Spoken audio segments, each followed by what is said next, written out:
Hi, welcome to Conscious Pathways, the podcast where we explore the intersection of education and social justice through transformative conversations. I'm your host, Brittany, and as always, I am so happy that you are joining me for yet another episode. Today, I am joined by quite an amazing figure, Dr. Elianny Edwards. Dr. Edwards is an educational and community psychologist. Her research and scholarly expertise include school safety at the intersections of race, class, and gender, the critical wellness and academic outcomes of students of color, and culturally relevant and sustaining teaching pedagogy. She is a certified K-6 teacher with over 10 years of experience teaching, mentoring, and directing out-of-school time programming for youth from underserved communities across the country. Dr. Edwards has led workshops on increasing school safety, addressing student trauma, and employing a racial equity lens within institutions. Her research has been featured in media outlets like the LA Times, NPR, EdWeek, and EdSource, and she is an award recipient of the American Educational Research Association. An Afro-Latina born and raised in New York City, Dr. Edwards is the first-generation alumna who has committed her life to bridging research and practice to improve educational equity, access, and outcomes for students of color and low-income youth. Starting this fall, Dr. Edwards will be an assistant professor of critical and decolonial psychology at the College of the Holy Cross in Worcester, Massachusetts. There were so many beautiful things about this conversation with Dr. Edwards. It really opened my eyes and my mind to a whole world of possibilities within education that I hadn't even considered before. We talked a lot about school safety and what does that mean? Really, what is the heart of school safety and how are we ensuring that students feel safe in schools? So this conversation really took me to places, again, that I hadn't even thought about. So I'm really excited to share it with you. So let's hop into that interview. Hello and hello. Welcome to Conscious Pathways. I am joined by Dr. Edwards. Thank you so much for joining me. Of course. Thank you for having me. Yes. I know that you are on the East Coast, right? So yes, I'm in the New England area right now. We're still struggling with some cold out here. I was just thinking about that because it's spring here, and the sun. We've been getting some rain, like a little bit more rain, these past couple of years in California and Southern California. Usually, it's pretty dry, so we've been dealing with just lots of flooding and lots of rain. So I was wondering how the East Coast was faring. If everyone's having like a weird spring, or We're still cold. We're still cold. Rainy some days, but still cold. Yeah. No. So May will be looking better for us in a couple of days. So we'll see. Yes. Fingers crossed for May. We have the May gray here.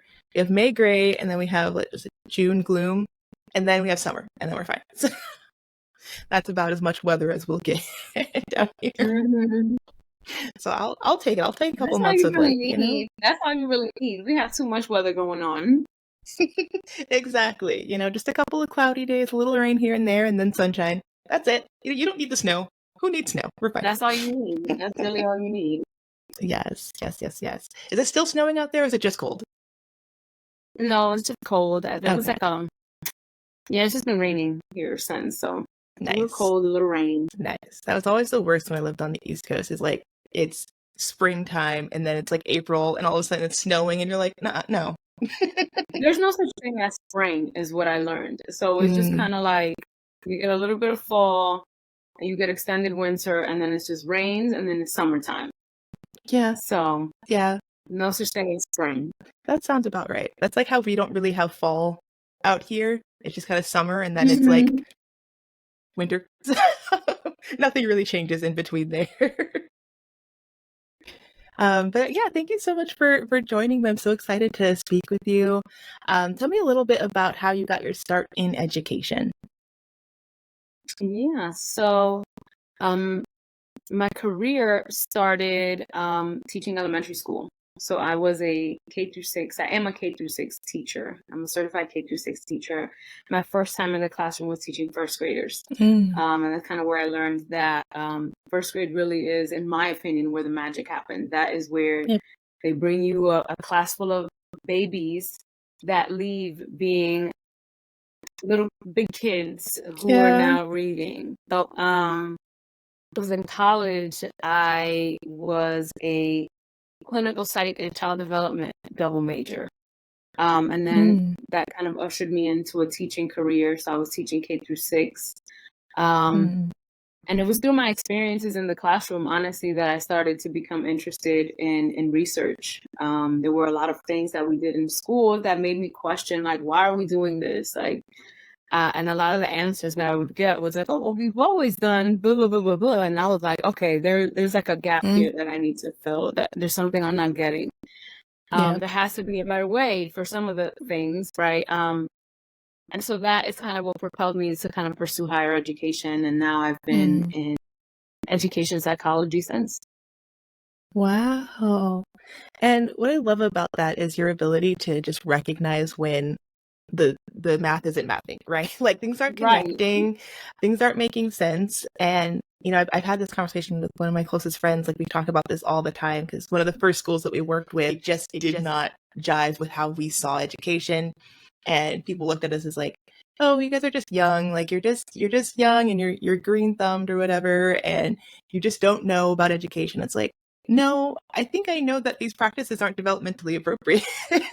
You know, I think I know that this doesn't sit right in my soul. Like this doesn't feel good for this age range that we're working with. And we both gone on to work at other schools, and we just were able to see the other side of it when, you know, us as educators are trusted, that our, you know, our background, our experience, our education is trusted, and we're able to try new things and, you know, kind of think outside the box and not do things the exact same way that we've always done them, or this is just the way it is. When it's like, no, we're learning so much about children. We're learning so much about child development and just what best practices are consistently within education. So why not try new things? Yeah, and I mean, for me, my career really started when, like the No Excuses charter school movement was like really kind of like front and center, and a lot of people were like championing it. And I remember working at a school where that really was like the ethos of the school. It was like no excuses. It was a predominantly like Black and brown school in a low income area, Title I funding. And I just remember feeling like I don't want to do this. Like this is just not what I do. I don't care how they're sitting in their chair, as long as they're sitting in their chair. Like they don't need to have their hands folded. It's okay to put on the chat while you know, setting up for the next lesson. And it just felt so rigid. And I really had a hard time as a teacher in that environment. And I found myself having the most positive experiences with my students because I kind of created a counterculture in my classroom to like what the ethos of the school was.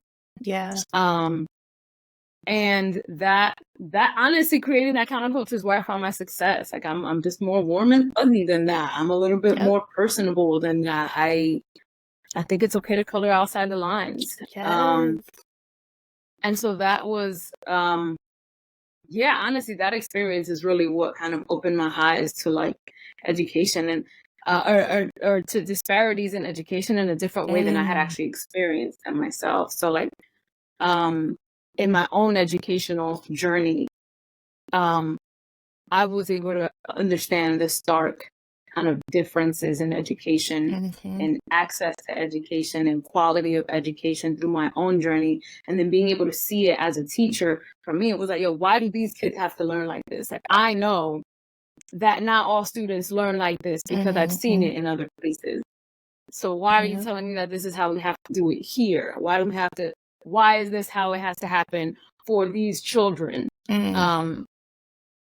And then moving forward, after that, it was kind of like that was my mission, to talk about what is happening in schools that serve Black youth, that serve immigrant youth, that serve a wide range of the diversity that we know our public schools serve. And what the ethos is around why they need to learn a certain way, or why they should not learn a certain way or have access to certain things. That was really my motivator. That is absolutely phenomenal, because that's something, you know, I come from an early childhood background, and there's something I'm constantly thinking about, especially when it comes to families, is like their voice and their choice, right? So in early childhood, we have so many philosophies. There's so many, you know, you can go to Montessori, you can go to Reggio, you can, you know, find a school philosophy that works for you if you have the money. Big caveat there. If you have the money if you live in an area that has access to these amount of resources and has a lot of opportunities, right? Whereas if you're a lower income family, you often don't get a lot of choice, right? So it's like if you want to do early childhood education, you can do Head Start, you can do state funded, you can, find family care, right? And so your options tend to be extremely limited, and your voice doesn't necessarily go as far in these spaces either. And so thinking about when we do have these very Head Start's a great thing that exists, right? But they do tend to be very rigid, and they do tend to serve lots of low income families, and they tend to serve families of color, immigrant families, right? That's kind of the general base that they're serving for the most part. And so we're thinking about, there's all these kind of things that are very, very rigid that have to happen in these kind of federally funded or state funded programs. And so, it does beg the question of, well, why do we have to do all these like very, stringent and strict things for these populations? It's very no excuse. And like, I was also talking to another friend about, attendance policies and how that has a negative impact on, families and students. Just like you're saying, these kind of no excuse policies is very strict, it's very rigid. And it's like, well, why are we treating our students like this? And why is it only in these spaces that our students aren't given the same opportunities to do project-based learning, aren't given the same opportunities to explore other ways of learning and explore other, avenues and things that they can explore? Like, why are they not given those same opportunities that other students are, just because they're low income, just because they're, coming from these different backgrounds? And so really thinking about that voice and choice is something that's always on the top of my mind in education, because it's like, why? What are we doing? Yeah. Absolutely. Yeah. And so you do a lot of research in education, really looking at, these very traditional models and looking at school climate and safety and things like that. What have you found so far in this research? Yeah. So I always like by starting kind of giving a little bit of a background on what we know about school climate and safety. So there is no universal definition for school safety today. And a lot of times school climate and safety, sometimes they're used interchangeably. It's not uncommon for them to be used interchangeably. But I think more and more we're starting to kind of develop a structure for kind of how they relate to one another. And there's some consensus that when we talk about school climate, that's kind of like the bigger, broader term for which school safety is like one important dimension of school climate. And then when we say what school climate refers to, we usually it's personified as like the personality of a school, how it looks, how it feels. And then school safety is defined as the physical protection of students' bodies, right? And how that happens through things like crisis management drills, fire alarms, et cetera, right? Yeah. And then also there's psychological and kind of like emotional sense of safety. And a lot of times when we talk about that, when you look at what that research is, it has to do with, well, how do they relate to their peers? Is there bullying? What are some of their experiences and experiences with other people at the school and the relationships that they form at school?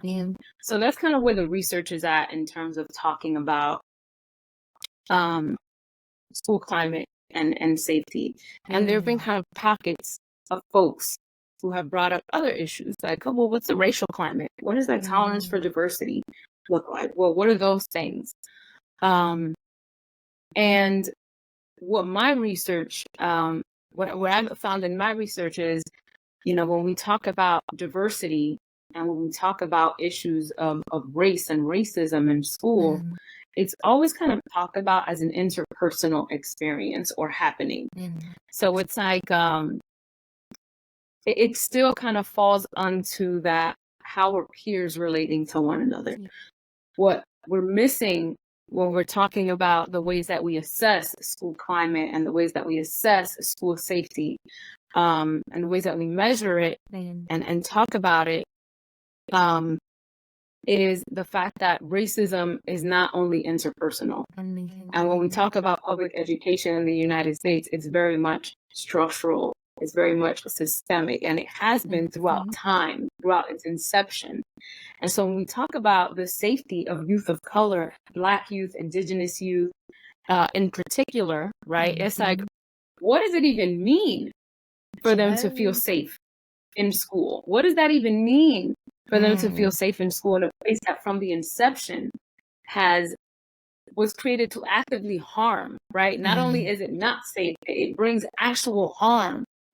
And so we have this kind of colorblind notion today of school safety that's very ahistorical, and that assumes school to be this like race neutral place, which we know it's not.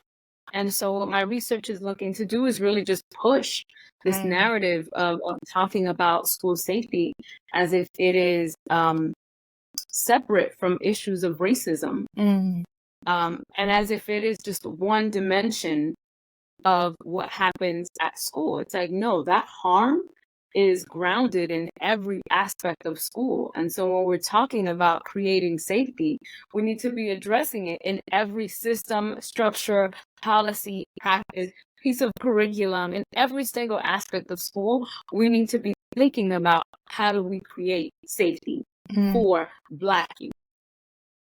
Yes. And I love that you mentioned, right, that it's not just interpersonal. I think sometimes when we think about racism, we just go to like, oh, it's a person to person. Like if we all just loved each other, then all racism would be over. And it's like, well, that's not actually the case. There's a lot that goes into it. You know, you think about those 4 eyes of oppression, you know, there's the ideologies, there's the institution. Yes, there's interpersonal. There's also, you know, just the way I feel about it too. So there's so many different, you know, ways that racism is filtered through, and it's not just our interactions. Our interactions are fueled by the way that the institutions interact with us. It's fueled by the ideologies of, you know, our culture and our society. And without really addressing those historical and systemic issues, right, that are perpetuating these issues, it's not really going to go away. It's just going to find a new and different way to pop up and exist. Yeah, and I think sometimes, you know, you kind of get like very opposing views when you bring these kind of things up, right? So you get people who get really defensive about it, and they perceive it as like, oh, you're like anti-teacher or you're anti-schooling, and it's like that's not the issue, right? Because I am very pro-teacher, and I know that teachers are some of the hardest working people, and I know that they're also some of the most well-intentioned people. But I also know that when you don't acknowledge these issues, when you're not trained to have a critical perspective on kind of the dynamics of your school and how they play out in education and how they play out in your classroom, you then become an agent of the institutional racism, even unbeknownst to you sometimes. And so you get that kind of end of folks, and then you get the other end of folks, which is like, oh, we're so excited to do this work, and we're so well-meaning, but they don't understand the depth of the problem yet. So they don't actually have the tools to be able to do the work that it requires to address these issues. And they also, and even if they want to and they're ready, there's so many like barriers to being able to. I mean, look at our political climate right now, like these CRT ban, EI rollbacks, like all these things where people feel like they're actively being like silenced. Yeah, we have so many beautiful and amazing voices out there that are advocating for change and really, you know, illuminating these issues and how we can move forward through these issues. And when we see those voices being, you know, silenced, there was that, you know, that DEI office with the White House that they just closed down, and that was a major blow to progress, to seeing it and how that impacts, you know, everyone, right? It's like all of our liberation is tied up together, right? And so when we're, you know, silencing voices, and when we're, you know, pushing forward policies that are actively harming communities, right? No one wins in that. You know, we all get hurt in that at the end of the day. And so in what ways have you seen, you know, either communities or schools or, you know, institutions, you know, doing this kind of work well? Like, who's doing this work and who's doing it well, if they're doing it at all? You know, I think that's always a really hard question. Folks ask me for like models. And I'm like, I personally don't know of anyone who's like been able to stand the test of time. And I think that is really That's hard. the marker of someone doing this work well. That's not to say that folks aren't. I know you had Dr. Tanette Powell on your show. Yeah. And she's amazing, and she has personal experiences with the some principals who are doing amazing work. And I think on a ground level, there are folks who are doing really amazing work. But when you kind of take a step back and look at on a research level, like who is showing us, okay, these are the frameworks that everyone needs to have and that everyone is doing. I think there are a lot of people who are doing amazing work in research. And it's a matter of bringing these voices together and having it kind of construct a narrative that informs our policies differently and that informs our measurement differently, right? So we live in a day and age where people really want to see, like, how do you know that it works? What is the assessment? What is the measure? And when we don't have measures that are informed by the experiences of folks in schools who are doing this work and doing it well, that makes it really difficult. And so that is a goal of mine as a researcher, to kind of bring to light the experiences that teachers who are doing well in this arena are experiencing, students who are having great experiences in school. I think those counter narratives are really important, but I think it's also important to be able to critique the measures themselves and figure out where the gaps are. Like, these are the stories that we're never going to be able to get. We're never going to be able to kind of capture this. But I think a lot of folks are starting to have a more amplified kind of voice in terms of how we think about safety. And I've been seeing it, like, well, I've been seeing it kind of in the scholarship poster, like, you know, especially after the murder of George Floyd. I think the conversation about how that's impacting youth, it just became like inescapable. And so I think we're making strides towards kind of coming together around this issue. And I think there are individual folks, again, who are having great experiences on the ground and in practice, and great folks who are doing this work in research. But I think we're just kind of getting to a point where all that work and all those narratives are coming together to try and create some like systematized change. Yes. And, you know, I think, and obviously I think that's the research question, but it's so intriguing to think about, like, what are the measures and how are we defining success? And as you mentioned, like, it's surprising but not surprising to know that we don't have a solid definition on what school safety actually, like, what is that, a solid definition? Like, we can all agree on a couple sentences of, like, this is what this means.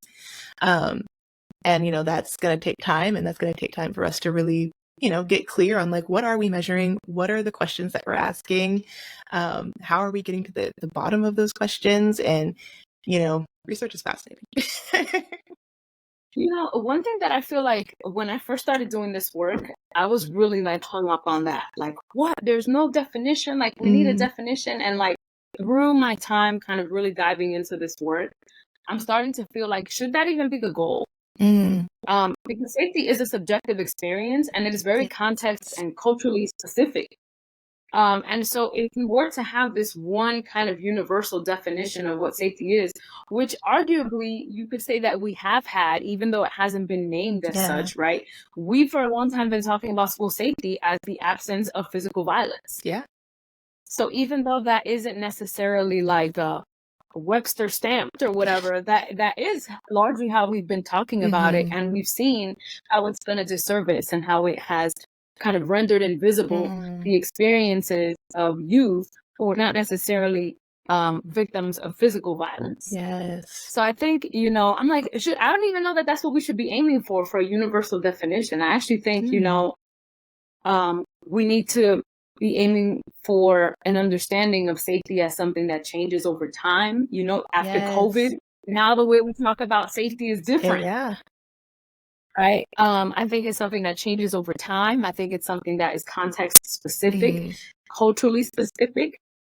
And we need to honor that. And when we seek to assess it, we need to honor that and have that be reflected in how we talk about those experiences, as opposed to someone outside of those cultural and contextual norms saying, this is unsafe, right? Yes, yes. I feel like every time I learn something that I feel like just changes the way my brain will work for, for from this moment on, I just imagine the little neurons like making a new connection. It's like, oh, there it is. My brain chemistry changed a little bit. That was that moment. So we all just witnessed my brain just changing. But that is so beautiful. Yes, like that safety can be a dynamic thing, and you're so right that it shifted, it changed over time, right? And now, within schools, we're seeing more violence happening in schools, whether that is physical violence, whether that is the threat of violence, right? Whether that is, systemic violence. There's so many different things that are happening within schools that can change the way that we view safety. Even, I remember when it clicked kind of to me that our safety feels different, was that when I would walk around, in our downtown area, that's relatively a safe space, but like I'm, as a Black woman, I am constantly having my head on a swivel. What's going on around me? There's a man yelling down that street, I'm gonna go this way, and just like I'm constantly concerned about that when I'm, walking around with my friends. And if I have like a white male friend, he's just like, oh, it's fine. Like, he's fine. He's not bothering anyone. We'll just walk past him. I'm like, thank you. I'm not walking past that man. I don't know what his intentions are. I don't know what he's yelling about. Like, I'm good. And then that's when it started to click on me that, oh, okay, like my version of safety is going to be way different than, someone who's a man or someone who's a white male who could just like walk around and feel like they're safe at most moments of their day. Whereas for me, pretty much everywhere I'm going, I'm checking my surroundings. I'm watching for who's around me, what's going on. And so it's a different experience that I have. And that's going to be coded by, my background and what I've been through and all these different like things that kind of lead up to what safety is going to mean to me. And that's going to look different than to what that looks like to any of my other friends. And so that's such a great point to think about when we're considering school safety, that is, it's going to change from person to person, especially student to student. And we don't have data. We don't know what's going on in students' lives kind of outside of school oftentimes. So like, there's just so much information that we just don't know. And so making sure that as we're trying to create spaces that do feel safe, how are we considering, the students, and how are we considering just the multitude of things that could just be going on? Yeah, I think, even just on the examples that you gave, it speaks to the fact that, and I talk about this in some of my work, is that safety is intersectional. Experiences of safety are intersectional and they're ecological, right? So they have to do with what is going on around us and who we are and how we experience the world, right? And when you talk to practitioners and teachers in schools, they're like, okay, but like, what do I do with that? Like, what does that mean? Yeah. I break it down into like three buckets, right? So when I think about what it means to keep our students safe, it's like inviting and empowering, protecting and providing, and preparing and promoting. Yeah. Right. So those are kind of like my three. And if I were to dive into them, like when I think about inviting and empowering, it's how are you creating spaces that make room for youth's different ways and their families of being, of knowing, of participating, of speaking in schools. How are you a reflection of who they are and where they're from? How are you building their confidence, allowing them to engage, and helping them to develop a healthy sense of identity and a healthy sense of communal identity? Yeah. Right. I think that is a huge part of what creating safety is. So that you can prepare them for what their life will be beyond, and what their life is beyond school. Like, how are we giving them tools to be? And then for the second one, when I think of protecting and providing, how are we buffering the effects of trauma and toxic stress and making sure that school is not a place where that is being exacerbated for them, right? How are we creating an environment where we're promoting and helping make possible building positive relationships with peers and adults and different community members? And then also, like, how is school serving to be a place that meets material need, right? We have students who are hungry, students who are experiencing homelessness, students who are in need of very physical, just physiological things. And so how are schools catering to those needs, as well as serving as a source of healing and inspiration and love and connection. And then the third, I think, is really important, because I think sometimes folks focus so much on trying to create social justice that they forget that you're never going to create social justice without teaching kids how to read.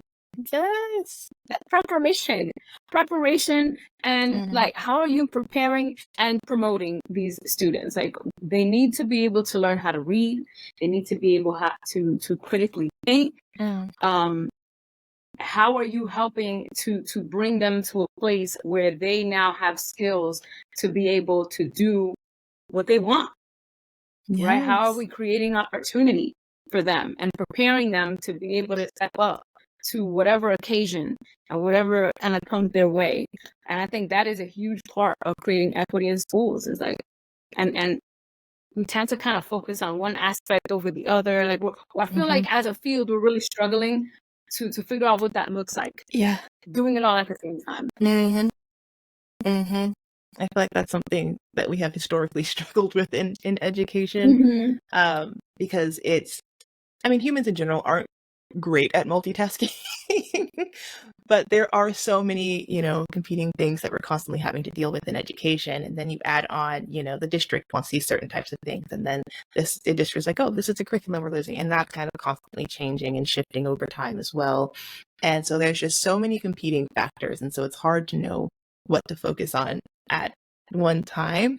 But, if we go down to the very, very basics, of, theory, Maslow's hierarchy of need, you can't reach any other, level if you don't feel safe, right? That physiological safety is our most basic of needs, right? I cannot learn if I don't feel safe in my environment. I cannot learn if I am hungry. I cannot learn if, there's just all these other competing factors for my attention. And so at the end of the day, if we take a second to pause and think about, okay, what's the most important thing that we need to be focusing on for students? And it would be that safety component. There's so much that goes into that. And like you said, there's all these different buckets and all these different components to that, but we can't just focus on one without the other, right? We need all of them kind of working together in tandem, in order for students to really get the full impact of, feeling like, genuine, unauthentic belonging, feeling like, safe, feeling empowered. And like you said, that literacy component, I can't tell you how many stories I'm hearing from even high school teachers saying that their students, like they're supposed to be asking them to write these précis, and they're supposed to be asking them to, do these papers, and like this is part of their district curriculum, but the kids cannot do it. Like their literacy, their English language and writing, it's just not there. You're even in higher ed, right? You hear all the time, like, oh, my students are they can't get through the reading. Yeah. So it's a really like a P through 20 issue is literacy. Yes. Yeah. And literacy goes hand in hand with social justice. It is a social justice issue. If you can't, if you're functionally illiterate, it's going to make your life a lot more difficult. And obviously you're not going to be able to be as engaged in, politics. You're not going to be able to be engaged in, everyday activities if you're functionally illiterate. So it's like, it is a social justice issue at the end of the day. And people are kind of pointing all the fingers, and then we have, the science of reading coming up, and there's just all these different things that are coming up. And I'm like, okay, but at the end of the day, we need to be focusing on making sure these babies know how to read. Yeah, and I think for me also, it just comes down to like, what is your philosophy about like what learning is? And for me, like learning in itself, like learning is resilience. Like it's not an actor. Like learning is resilience. And when you think about what it takes for someone to learn, like it takes like admitting ignorance, right? You have to like really sit in the fact that there's something that you don't know. Yeah. And the discomfort of not knowing and having someone bestow upon you skill, like, support and skills and strategies to help you know something. So there has to be so much trust there. There's so much resilience in learning. You have to make mistakes to learn. And all the things that are required for you to be able to successfully master a new skill or master a new task, they're never lost on me, which is why I always think so much about safety, because if you feel like you're going to get laughed at, if you feel like you're going to be belittled, if you feel like whoever's trying to teach you something is not understanding you or doesn't care about you, then you're not willing to engage in the vulnerability that it requires to really learn something. And I'm a whole grown adult with a frontal lobe that works really well, right? And my executive functioning is there. I am able to focus on what I need to focus on. And there are times that as an adult, I'm like, okay, cool, but I don't want to learn from you. Like, for whatever reason, right? For whatever reason, right? So, and now we're asking this of children and young people who don't have the same like ability to kind of keep their composure against certain odds, right? So yeah, I think safety is just something that we talk about almost as like a privilege. Like the safe, like if it's not your physical safety, then anything else is like, oh my gosh, this is too much. And I just disagree. And I think we need to really center safety more and broaden our definitions of safety. Because, I think another question that comes up, especially when we're talking about low-income urban youth of color, right? And I say urban meaning who live in inner cities, right? And the ways that has kind of been racialized as well. It's like, who are we keeping them safe from? Like, what is the harm that we're talking about? And that is also something that is not often spoken about, because the implicit communication is, oh, we're keeping them safe from themselves. And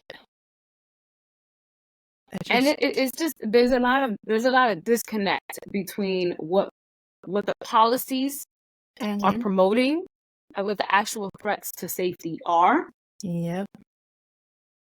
And how intervention happens, right? We don't see mass school shootings in predominantly Black and brown inner city schools. Like, we don't. Not really. Right? But we see a lot of school policing and disproportionate suspensions and the impacts of the school-prison nexus in those schools. I just did a study that looked at 7 years worth of school district incident reports. And it was showing, like, okay, across the school district, 7 years is one of the largest, most diverse school districts in the country. What are some of the primary problems happening at this school? And between elementary and high school, the top 3 issues: declining youth health, whether that be suicidal behavior and ideation, which is the top issue in middle and high school, or whether it's injury, and not injury that was brought about by some type of physical violence, but like injuries that happen in school that would require medical attention. Right? But when we look at the funding data, we're seeing that over a 10-year period, the school police budget was over $740 million. And these are schools that have budget cuts for counselors, budget cuts for school nurses, budget cuts for mental health support. So the number one issue is declining youth health and physical health. So the number one most funded intervention is school policing. These folks are not even, they literally cannot address the number one threat. They're not qualified to.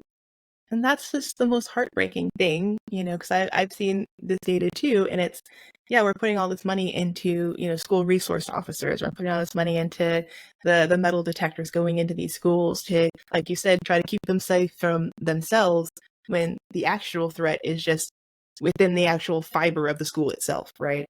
And, it's heartbreaking to know that there's just increasing, mental health in these young people. and, suicidal thoughts and ideation, and just it's heartbreaking to see, because they're suffering at the hands of this, and looking at their suffering, we're like, what you need more order, you need more authoritarian, just cops on your side, like just watching you at every moment. And it's like, but that doesn't address the root issue here. There's a lot going on inside of the school that we're not actually, exactly what you're saying, that we're not actually solving, and we're not actually, addressing the issues in the room.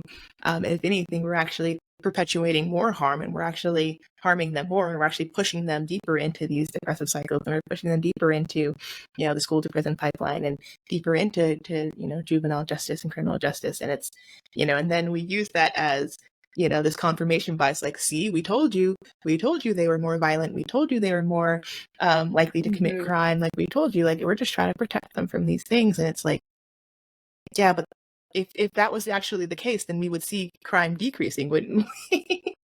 Like, Yeah. but we don't. We actually don't see that punitive practices, they actually don't, stop crime. They actually don't stop disruptions in the classroom. If anything, it causes more disruptions in the classroom. We actually don't see that exclusionary discipline practices, make students, graduate, college or graduate high school. We don't see those impacts that we're purportedly supposed to be, seeing. And it's really disheartening. And, but that does lead me to my last question for you, which is, how do you reimagine education? That's a good question. I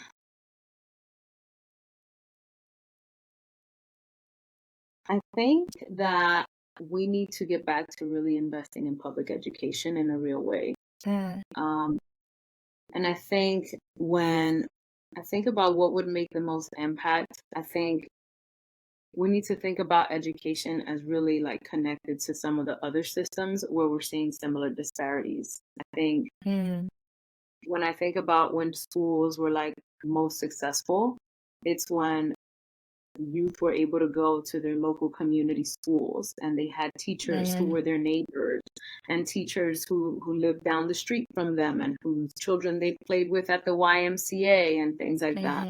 So I don't see the issues that we have in education being separate from the issues that we're having with housing, issues that we're having related to issues of poverty. And so when I reimagine education, I reimagine like just rebuilding of communities, honestly, and affordable living for people. And being able to serve, like schools being able to serve as a community resource, and not as just like a place that is open between 8 and 3 p.m. So when I reimagine education, I imagine education as being the center of communities. I really feel like that is revolutionary. And I think there are a lot of folks, individual school leaders who, and you can look some of these folks up. I don't know them off the top of my head, but who started laundromats in the basements of their schools for families, right? Who have started their own pantries, have partnered with local community organizations to create safe passageways for students to be able to kind of navigate their communities and not have to face some of the real violence that's happening outside of school, right? And so when I reimagine education, I think about it as a transformation of community. The transformation of community, and I see schools as being at the very center of that. I adore everything about that. I've asked this question to numerous guests, and I always love it because every answer is different. And I love the idea of schools being the kind of just the nexus of community. It's just like where we all kind of come together, and it's about building that community, that school community, and building, making sure that everyone feels like they have a place, that they belong there, that they authentically belong. I always say in my trainings that it's not about like, oh yeah, you can come here. I guess you can join us. It's no, like you actually belong here. This is a part of your space too. Like let's make this your space. Let's make this all of our space. Yeah, and I was gonna say even more than just belong, right? Yeah. So when you say, "Oh, I belong here," like the meta communication is that, oh, it's someone else's, but I can be here. Like I want there needs to be a sense of ownership. Like, I Yes. belong here. This is mine. Right? Yes. Like, I own this. Like, Yes. I helped create this. This is mine as well. Yeah. There's ownership in it. It's not just that I belong in someone else's space. They're making room for me. It's like, no, this is ours. Yeah. And that's a beautiful thing. And that's what happens when we really connect with the idea of community and, how, we as human beings, we need other people to live and thrive and succeed, right? We can't really do that very well in a vacuum. And so thinking about schools as communities, as places where people can be and exist and get resources and get help and lean on each other and support each other, thinking of it in that way, that's the space that I want to be in, right? I want to be there. We want to make schools places where people want to be, Yes, they legally have to be there, but you don't have to make it miserable. Mm-hmm. We can make it a fun place to exist. Family. Yeah. Welcome Absolutely. families in. Have them be actually a part of the community and a part of the school, right? That, we want them to be there. Most teachers I talk to, they want families to be involved in our program. We want families to feel like they are a part of our programs and be present in our systems. So finding ways that we can do that in authentic and holistic ways. I love that. I love the idea of just school as a community. that makes my heart happy. Thank you so much for joining me. Where can my audience find you? Yeah, absolutely. So I am on social media at Elianny Edwards. You can find me on LinkedIn at Elianny Edwards, or my website, www.eliannyedwards.com. Thank you so much for joining me. Like I said, I feel like my brain chemistry has just changed throughout this conversation, so thank you. Thank you for having me this talk. Yes, thank you so much. So much for tuning into Conscious Pathways. Don't forget to like, share, and follow Conscious Pathways wherever you get your podcasts. And please leave a rating or review. It really does help the podcast to grow and find more listeners just like you. If you're looking for more ways to connect with me, you could follow Conscious Pathways at conscious.pathways on Instagram. I also have a TikTok that I'm trying to post more on. If you want to see more about what I talk about in depth, you can look at my LinkedIn at just Brittany Carey. And also, if you just want to keep in touch with the Conscious Pathways newsletter, if you want to have a little bit more interaction with me, or you want to ask questions specifically that I can ask to my guests on the podcast, you can join our Patreon community. I'll be releasing a monthly newsletter with resources and a little deeper dive on some of the topics that we've talked about on the podcast for that month. You'll be able to ask questions, so either ask an expert, so I can ask the question to a guest, or I can answer it live on the podcast. And then you can also just keep up to what I'm doing in terms of writing my book and just putting more resources and things out there. So it's a great way to just connect with other community, other like-minded individuals. So you can find the links to all of that in our description box. And until then, don't forget to navigate your conscious journey with courage and kindness. And I'll see you there for more transformative conversations.